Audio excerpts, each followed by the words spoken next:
Okay, year 11. So first thing for today is to do our retrieval roulette. So if you pause and answer these in your workbook, please. Okay, so here's your answers. There's a couple I'm going to have to give you here. So question 2 there, sketch the setup of Rutherford's alpha scattering experiment. So we've done that a million times. We've got the gold foil in the middle. We've got the alpha source on one side in a wee container that only allows it out one way, so we lead lined container.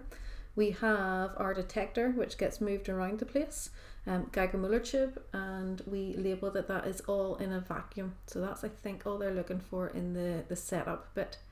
The, what was that? 1, 2, 3, 4, 5. Sketch the nuclear structure of the atom. Nucleus in the center, protons and neutrons labelled in there, and then electrons orbiting around the outside. And then the last one, state the equations of motion. So we've got V equals U plus AT. We have S equals UT plus a half AT squared. We've got V squared equals U squared plus 2AS. And then we have S equals a half brackets U plus V, close brackets, times T. Okay, so hopefully you got those marked. I really like that we selection of questions there about the graphs, because they're things that people forget all the time. So if we keep practicing those, we won't. Okay, so we're going to start our new topic today, forces. So if you open up your notes for me at page 178, please. Okay, so first thing that we need to always remember is that force is a vector quantity. So that means that direction matters. And that is going to come into play in some of our calculations that we're going to end up doing. So because it's a vector, direction and size both matter. So if I have one force acting this way, and say it is 7 newtons, and I have an equal sized force, so a force with equal magnitude, but acting the opposite way, it would have a value of -7 if I'd taken that way as being positive. So we just need to be careful with the direction of forces in this. One thing that we do already know, I'm pretty sure, if not, here's a reminder, forces are measured in newtons, and it's a proper capital N whenever you're writing that on your values. Okay, anytime we're drawing forces, we show the force with an arrow, and we draw it in the direction that it's acting in. Now, here's something that I'm a bit weak at. We should really draw them to scale, or roughly to scale, just to show that, like, oh look, just at a quick glance, this one's really bigger than this one. Okay, now I've said here, generally forces acting to the right are positive and forces to the left are negative. But strictly speaking, it doesn't have to be that way. It's just that 90% of the time, that's the way it'll be. Okay, so there's a few things we're going to be looking at today, and we're going to be looking at whether forces are balanced or unbalanced, and then we're going to look at the rules that go along with these things. So we're going to be looking at Newton's first and second law. Okay, so whenever we say that forces are balanced, we mean that really they're going to cancel each other out, and your overall effect of the forces is going to be zero, or the proper word that we would use for the overall effect of the forces is the resultant force. So if we look at this wee one here, do you see the way we've got 15 newtons acting to the right and 15 newtons acting to the left? Well, if you imagine you are this object, you've got someone pulling you with 15 newtons that way, someone pulling you with 15 newtons that way. Well, you're not going to move because they're balancing each other out. So there's no overall net effect, or the resultant force is zero because you've got plus 15, minus 15, so you're back where you started. Same here, 400 newtons acting up and 400 newtons acting down, they're going to cancel each other out. So the resultant force here again is going to be zero. So it's as if there's nothing really happening there. Now, I think I've said all that down here. So if forces acting on a body are equal in size but opposite in direction, we say the forces are balanced. So in this case, the body will remain doing the same thing. Now, that doesn't necessarily mean it's going to stay still. It's going to stay doing whatever it's currently doing whenever the forces like balance each other out. So this could be sitting still, or it could be traveling at a constant speed. Really, it would be a constant velocity. When the forces are balanced, there's no net effect. Net just means overall. So there's no net effect of the forces to cause a change in speed or a change in direction. If an object changes speed, or if an object changes direction, there has to be an overall force. So there has to be a resultant force acting, or a net effect of the forces.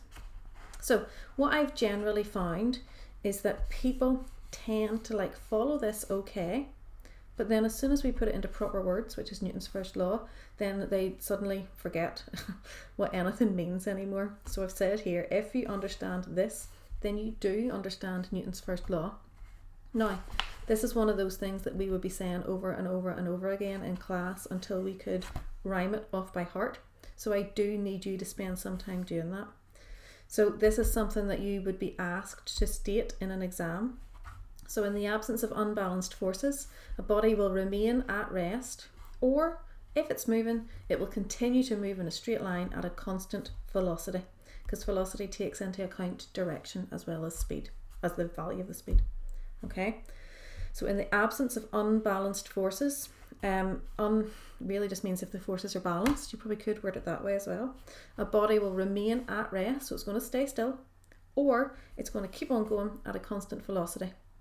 And it'll just keep on doing that until there is a resultant force acting. So do pause me, spend a bit of time making sure that you have got your head around everything there. Okay, over on to 179 for me, please. Now, this here, paragraph at the top, is the sneaky thing that always catches people out in questions.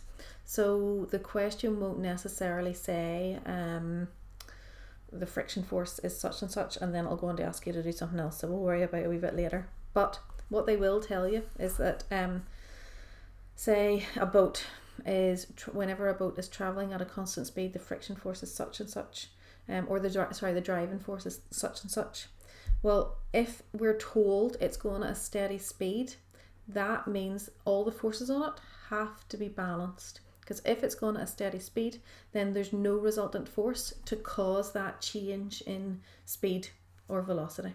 Okay, so if you're told an object is moving at a steady speed, this means the forces on it must be balanced, and you might be able to use that fact to work out a missing piece of information in the question. Normally, it's a friction force or a drag force that they have neglected to tell you, but they've snuck in this little bit of information. So we'll talk about that more whenever we get to an example with it. Okay, so if the forces are balanced, there's no resultant force, the object will continue to remain at rest, or it's going to move with a constant velocity until one of the forces changes size or another force is introduced. And whenever that happens, the forces will become unbalanced and there'll be a net effect of the forces. So let me just say for that, so say for example, we had a car, right? Here's my car, look at it, isn't it wonderful? And say it had a forward force of 500 newtons, and then the air resistance and friction, the drag forces combined to give us 500 newtons. Well, that car is going to keep on going at a steady speed. Now, say the driver puts their foot down, right? They're going to increase that force. Let's say it increases to 700 newtons. Okay, well, the drag forces are still 500 newtons. So that means this one here is going to have an overall or a net effect of 200 newtons to the right, because we've got 200 extra going this way. We've got 700 going this way, take away the 500 that are going that way, we're left with 200 overall. But we're getting onto that in a little second anyway. Okay, so this little tug of war picture here is quite good at visualizing what's going on forces wise and what effect that's going to have on an object. So we've got this little bit of rope in the middle, and that's our object, and these people are like representing the forces. Well, they are pulling, they're providing forces, but they're representing the forces that are acting on an object. So if we look, before we read what's going on down here, if we have these people providing a really, really big force, and this one, or this group of people providing a really small force, well, this here is going to move in the direction of the bigger force. So the object will always move in the direction of the resultant force or the bigger force. So in a tug of war, the two teams pull against each other.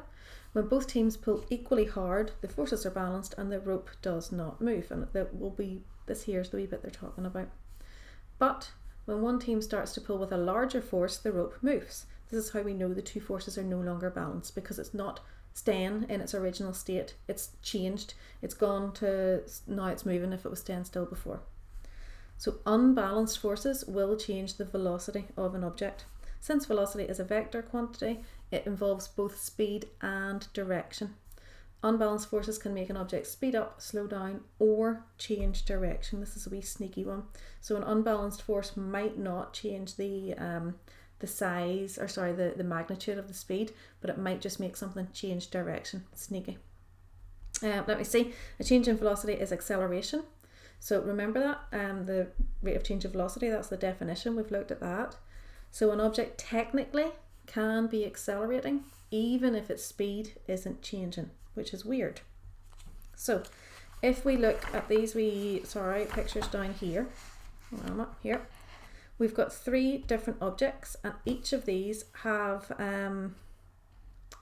accelerating. Okay, so I'll go to this one last. So this one here hopefully is obvious enough. If we've 550 newtons down the way and 100 newton acting up the way, well, these forces are not balanced. There's going to be a resultant force of 450 acting down the way. So this thing is going to accelerate down. This one has 7 newtons acting to the right and 4 to the left. So the bigger force is to the right. The resultant force in this case is going to be 3 newtons to the right. This thing's going to accelerate to the right. Now, this wee cyclist. We have a cyclist that's going at a constant speed. So even if the speed is remaining constant, the cyclist can still be accelerating because they're changing direction. So these wee arrows here are trying to show that this wee guy is trying to like turn around a corner or what.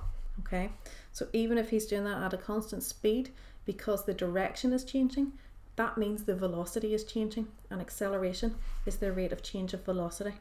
Okay, right, let's go on. So page 180, Newton's first law we've just looked at. If the forces are balanced, the object is going to continue to do whatever it's currently doing. So if something's staying still, it means the forces are balanced. If something's going at a constant velocity, it means the forces are balanced. Now, Newton's second law leads on from what we were talking about there with the force causing an acceleration.